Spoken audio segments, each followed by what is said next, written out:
Welcome friends, target police YouTube চ্যানেলে তোমাদের সকলকে স্বাগত জানাই। আগামীকাল ডাব্লিউপি এক্সাম যেটা হতে চলেছে তোমাদের, সে ব্যাপারে আমি তোমাদের বেশ কিছু গুরুত্বপূর্ণ জিনিস তোমার সামনে তুলে ধরবো আজকে। তো দেখো, যারা যারা সকলে পরীক্ষা দিচ্ছ, তোমরা সকলে জানো অনেক নতুন আছে এবং পুরনো অনেক ক্যান্ডিডেট রয়েছে। তো যারা পুরনো ক্যান্ডিডেট রয়েছে তোমরা তোমরা অনেকটাই এই বিষয়ে জানো, কিন্তু নতুন যারা রয়েছে তাদের মধ্যে একটা ভয় কাজ করছে মনে। তো সকলের জন্য বলবো, এখানে কোনো ভয়ের কোনো কারণ নেই। তবে হ্যাঁ, কয়েকটা বিষয় তোমাদের জানা খুব জরুরি আছে। কেননা এই পরীক্ষার যে রিক্রুটমেন্ট যা প্রসেস রয়েছে এবারে খুব কড়াকড়ি।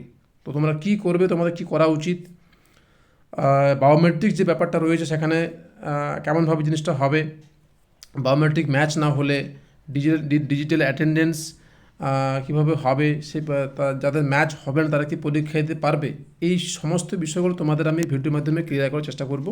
ঠিক আছে? তো প্রথমে তোমাদের বলে রাখি যে এই ডাব্লিউপি এক্সাম 2024 সেটা তোমাদের কাল 30 নভেম্বর হতে চলেছে।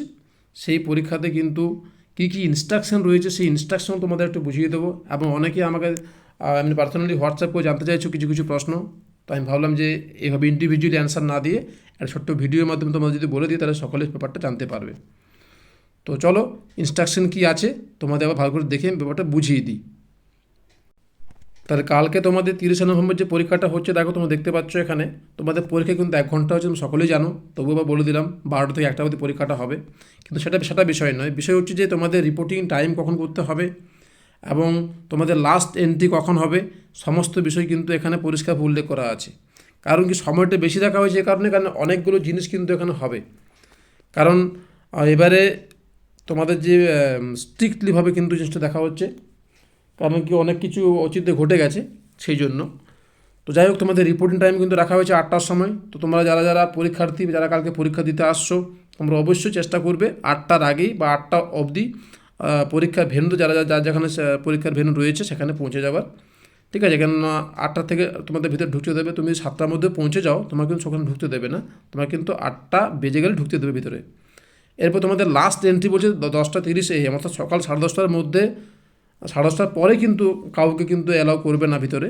ঠিক আছে? কারণ অনেকগুলো পদ্ধতির মধ্যে তোমার যেতে হবে, অনেক ভেরিফিকেশন হবে। ঠিক আছে?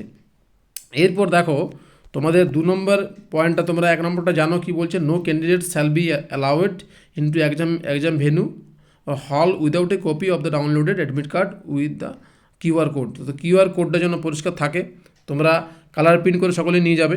ঠিক আছে? যেন কিউআর কোডটা পরিষ্কার বোঝা যায়, কেন কিউআর কোড থেকে তোমাদের ডিজিটাল অ্যাটেন্ডেন্সটা হবে। ঠিক আছে?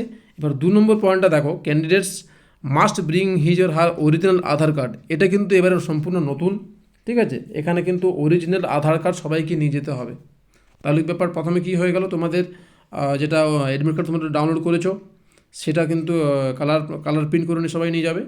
দ্বিতীয়ত হচ্ছে অরিজিনাল আধার কার্ড তোমাদের কিন্তু এবারে অবশ্যই নিয়ে যেতে হবে, কারণ অরিজিনাল আধার কার্ডেই শুধুমাত্র এবারে অ্যালাউ করা হয়েছে। আধার অন্য কোনো ডকুমেন্টস ওখানে অ্যালাউ করা হবে না, পরীক্ষা দিতে কিন্তু পারবে না। সুতরাং অরিজিনাল যে আধার কার্ডটা আছে সেটা কিন্তু নিয়ে যাবে।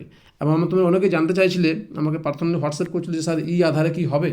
দেখো, ই আধারে কিন্তু হবে কি হবে না এটা হয়নি, এসআই পরীক্ষাতে কিন্তু ই আধার অ্যাকসেপ্ট হয়নি। সুতরাং তোমরা চেষ্টা করবে তোমাদের অরিজিনাল যে আধার কার্ডটা রয়েছে সেটাকে নিয়ে যাওয়ার। ঠিক আছে? আর ওখানে তোমাদের কী হবে, তোমাদের কিন্তু ওখানে কিন্তু ছবি ক্যাপচার হবে। এইগুলো বিষয়টা। এরপর বাকি যেগুলো আছে সেগুলো বলার দরকার নেই, তোমরা জানো। Photographs of the candidates will be captured along with his or her digital attendance, যেটা বললাম তোমাদের, যে ডিজিটাল অ্যাটেন্ডেন্স তোমাদের ওখানে হবে ভেন্যুতে, যেখানে যার যে ভেন্যু রয়েছে সেখানে কিন্তু ছবি ক্যাপচার করা হবে। ঠিক আছে? আর আর সেরকম কিছু ব্যাপারটা নেই, ওটা মাথায় রাখবে। আর দ্বিতীয়ত হচ্ছে যে 10:30টার পর তোমাদের এন্ট্রি করতে পারবে না, সেটা এখানে 4 নম্বর পয়েন্টে লেখা রয়েছে। 5 নম্বরে সেরকম জেন্ডার যদি কারো কোনো ভুলভাল থাকে, মেলটা ফিমেল বা ফিমেলটা মেল হয়ে গেছে বাই মিস্টেক, তারা কিন্তু পরীক্ষার হলে যাবে না, তোমাদের পরীক্ষার হলে কোনোভাবেই বসতে দেবে না। পোস্ট কিন্তু এখানে লেখা আছে তোমাদের। এরপরে দেখো তোমাদের এখানে বলা রয়েছে, সে সময় সবই জানো যে ইলেকট্রনিক গেজেট যেমন যেগুলো পরীক্ষার হলে অ্যালাউড নয়, যেমন ধরো মোবাইল ফোন, ডিজিটাল ঘড়ি, wrist watch, calculators, electronic gadgets, books, pen, notes, কোনো কিছু কিন্তু ওখানে অ্যাকসেপ্টেড হবে না। এটা তোমরা জানো। এমনকি ধরো ব্যাগ ক্লস, এই যে ব্যাগ তোমরা নিয়ে যাবে, ব্যাগ রাখা কিন্তু কোনো জায়গা সেখানে থাকবে না, তোমাদের একদম কারোর সাথে নিয়ে যেতে হবে ব্যাগ রাখার জন্য। আর এই যে ছাতা, বেল্ট, এগুলো কিন্তু রেনকোটস, এসব কিন্তু কোনো কিছুই অ্যালাউড নয় ওখানে, ঠিক আছে।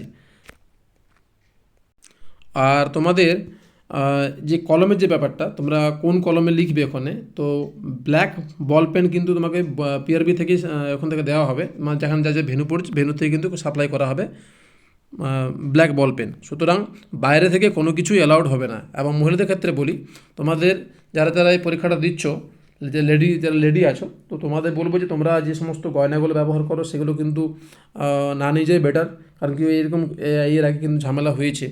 সুতরাং তোমরা এরকম অ্যাভয়েড করার চেষ্টা করবে, ঠিক আছে। আর আর সেরকম কিছু ইনস্ট্রাকশন নেই, বাকি তোমরা সবই জানো। হ্যাঁ, আর একটা তোমাদের কথা বলে দিই, কারণ কি ওই যে রাফ কপি করার জন্য কিন্তু কোনো রকমের পেপার কিন্তু ওখানে অ্যালাউ করবে না, ঠিক আছে।